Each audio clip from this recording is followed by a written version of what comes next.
ಈಗ 6 ದಿನಗಳ ಕಾಲ ಪೊಲೀಸ್ ಕಸ್ಟಡಿಯಲ್ಲಿ ದರ್ಶನ್ ಅಂಡ್ ಟೀಮ್ ಅಥವಾ ಗ್ಯಾಂಗ್ ಇರುತ್ತೆ. ಕಿಲ್ಲಿಂಗ್ ಗ್ಯಾಂಗ್ 6 ದಿನಗಳ ಕಾಲ ಇರುತ್ತೆ. ಕೊಲೆಗೆ ಸಂಬಂಧ ಸಾಕ್ಷ್ಯವನ್ನ ಕಲೆ ಹಾಕ್ತಾರೆ ಪೊಲೀಸರು. ಇವತ್ತಿನಿಂದ ಸಾಕ್ಷ್ಯ ಕಲೆ ಹಾಕುವಂತಹ ಕೆಲಸವನ್ನ ಆರಂಭ ಮಾಡ್ತಾರೆ. ಕಿಡ್ನಾಪ್ ಮಾಡಿ ಕರೆದುಕೊಂಡು ಹೋದ ಜಾಗಗಳ ಸ್ಪಾಟ್ ಮಹಜರು ಕೂಡ ಆಗುತ್ತೆ.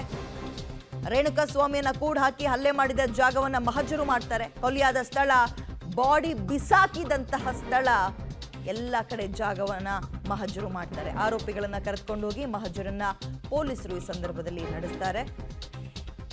ಅಂದ್ರೆ ಇವತ್ತು ಸಂಪೂರ್ಣವಾಗಿ ಸ್ಪಾಟ್ ಮಹಜರು. ದರ್ಶನ್ನ ಮಾತ್ರ ಅಲ್ಲ, ದರ್ಶನ್ ಜೊತೆಗೆ ಉಳ್ದವರು ಸೇರ್ಕೊಂಡ್ರಲ್ಲ, ನಡೀರಿ ನಾವು ಬರ್ತೀವಿ, ನಾವು ನೋಡ್ಕೊಳ್ತೀವಿ ಅಂತ ಕೈ ಜೋಡಿಸಿದ್ರಲ್ಲ ಕೊಲೆಗೆ, ಎಲ್ರನ್ನೂ ಕರ್ಕೊಂಡೋಗಿ ಆತನನ್ನ ಹೆಂಗೆ ಕರ್ಕೊಬಂದ್ರಿ, ಯಾವ ಕಾರಲ್ಲಿ ಕರ್ಕೊಬಂದ್ರಿ, ಯಾವ ಶೆಡ್ಡಲ್ಲಿ ಕೂಡ ಹಾಕಿದ್ರಿ, ಯಾವ ಕಾಲಿಂದ ಹೋದ್ರಿ, ಎಲ್ಲೆಲ್ಲಿಗೆ ಹೋದ್ರಿ, ಹೇಗೆ ಬಡ್ಚಿದ್ರಿ ಗೋಡೆಗೆ, ಬಡ್ಚಾದ್ಮೇಲೆ ಆತ ಪ್ರಜ್ಞೆ ತಪ್ಪದ್ನ ಅಥವಾ ಅವಾಗಲೇ ಸತ್ತು ಹೋದ್ನ, ಆಮೇಲೆ ತಂದು ಹೇಗೆ ಬಿಸಾಕಿದ್ರಿ ಬಾಡಿನ, ಇವೆಲ್ಲವನ್ನ ಕೇಳ್ತಾರೆ ಪೊಲೀಸರು.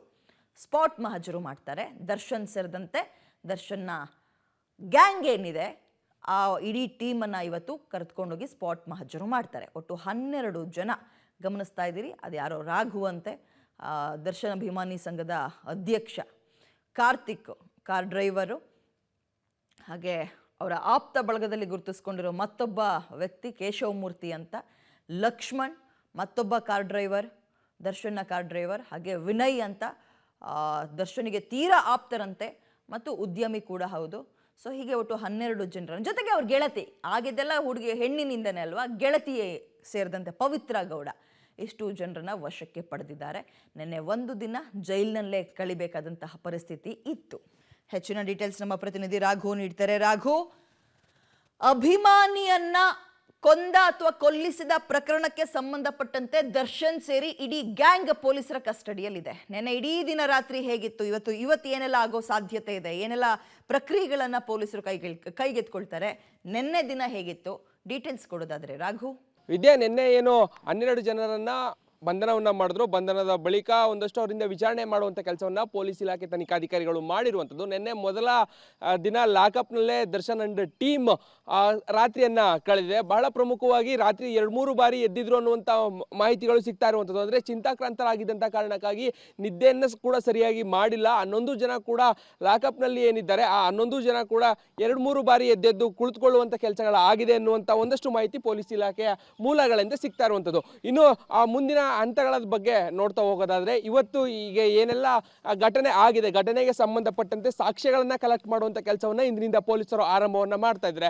ಪ್ರಮುಖವಾಗಿ ಆರೋಪಿಗಳೆಲ್ಲ ಏನಿದ್ದಾರೆ ಅವರೆಲ್ಲರನ್ನ ಕೂಡ ಸ್ಥಳ ಮಾಜರು ಮಾಡುವಂತ ಕೆಲಸವನ್ನ ಮಾಡ್ತಾರೆ. ಎಲ್ಲರನ್ನೂ ಕೂಡ ಒಟ್ಟಾಗಿ ಕರೆದುಕೊಂಡು ಹೋಗಿ ಸ್ಥಳ ಮಾಜರು ಮಾಡುವಂತ ಕೆಲಸವನ್ನ ಮಾಡ್ತಾರೆ. ಪ್ರಮುಖವಾಗಿ ಆ ಗೋಡೌನ್ ಇರ್ಬೋದು, ಜೊತೆಗೆ ಬಾಡಿ ಬಿದ್ದಿದ್ದಂಥ ಜಾಗ ಇರ್ಬೋದು, ಅದೇ ರೀತಿ ಅವರನ್ನ ಎಲ್ಲಿಂದ ಪಿಕ್ ಮಾಡಿದ್ರು, ಅಂದ್ರೆ ಚಿತ್ರದುರ್ಗದ ಭಾಗ ಏನಿದೆ ಅಲ್ಲಿ ಎಲ್ಲಿಂದ ಪಿಕ್ ಮಾಡಿದ್ರು ಆ ಎಲ್ಲಾ ಜಾಗವನ್ನ ಮಹಾಜರು ಮಾಡುವಂತ ಸಾಧ್ಯತೆಗಳು ಇದೆ.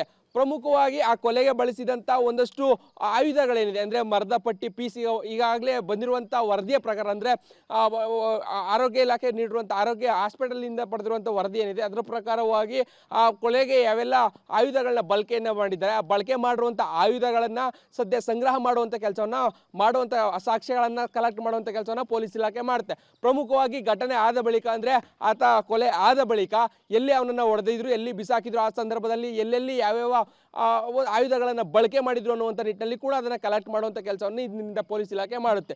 ಜೊತೆಗೆ ಇದ್ರ ಜೊತೆಗೆ ಪ್ರಮುಖವಾಗಿ ಯಾರ್ಯಾರು ಎಲ್ಲೆಲ್ಲಿದ್ರು, ಅಂದರೆ ಆ ಕೊಲೆಯಾದಂಥ ಸಂದರ್ಭದಲ್ಲಿ ಇರುವಂಥ ಆರೋಪಿಗಳು ಯಾರ್ಯಾರು ಎಲ್ಲೆಲ್ಲಿ ಇದ್ರು ಅನ್ನುವಂತಹ ಆ ಮಾಹಿತಿ, ಅಂದರೆ ಮೊಬೈಲ್ ಟವರ್ ಏನಿದೆ ಅವರು ಎಲ್ಲೆಲ್ಲಿ ಇದ್ರು ಅನ್ನುವಂಥ ಆ ಮಾಹಿತಿಯನ್ನು ಕೂಡ ಈಗ ಸದ್ಯ ಕಲೆ ಹಾಕುವಂಥ ನಿಟ್ಟಿನಲ್ಲಿ ಪೊಲೀಸ್ ಇಲಾಖೆಗಳು ಸಿದ್ಧತೆಯನ್ನು ಮಾಡ್ಕೊಳ್ತಾ ಇರುವಂಥದ್ದು. ಪ್ರಮುಖವಾಗಿ ಆ ಸಂದರ್ಭದಲ್ಲಿ ಯಾರ್ಯಾರು ಎಲ್ಲೆಲ್ಲಿ ಇದ್ರು, ಅವಾಗ ಯಾವ್ಯಾವ ಕಾರ್ಯದಲ್ಲಿ ಭಾಗಿಯಾಗಿದ್ರು ಅನ್ನುವಂಥದ್ದನ್ನ ಪೊಲೀಸ್ ಇಲಾಖೆ ಪತ್ತೆ ಮಾಡಬೇಕಿದೆ. ಸೊ ಆ ಕಾರಣಕ್ಕಾಗಿ ಈ ರೀತಿಯಾದಂತಹ ಒಂದಷ್ಟು ಸಿದ್ಧತೆಗಳನ್ನು, ಅದನ್ನು ಪತ್ತೆ ಹಚ್ಚುವಂಥ ಕೆಲಸವನ್ನು ಇವತ್ತು ಪೊಲೀಸ್ ಇಲಾಖೆ ಇಂದಿನಿಂದ ಮಾಡುತ್ತೆ. ಸೊ 6 ದಿನಗಳು ಇರುವಂತಹ ಕಸ್ಟಡಿಯ ವಿಚಾರಣೆ ಏನಿದೆ ಆ ವಿಚಾರಣೆಯಲ್ಲಿ ಮೊದಲ ದಿನ ಈ ರೀತಿಯಾದಂಥ ಒಂದಷ್ಟು ಸಾಕ್ಷ್ಯಗಳನ್ನು ಕಲೆ ಹಾಕುವಂಥ ಮುಖಾಂತರವಾಗಿ ಅವರನ್ನು ಮುಂದಿನ ವಿಚಾರಣೆ, ಅಂದರೆ ಅದು ಏನೆಲ್ಲ ಸಾಕ್ಷ್ಯಗಳು ಬೇಕಿದೆ ಅವೆಲ್ಲವನ್ನ ಕೂಡ ಕಲೆಕ್ಟ್ ಮಾಡಿ ಅವರ ವಿಚಾರಣೆಯನ್ನು ಮಾಡುವಂಥ ಸಾಧ್ಯತೆ ಇದೆ. ವಿದ್ಯಾ, ಓಕೆ, ಥ್ಯಾಂಕ್ ಯು.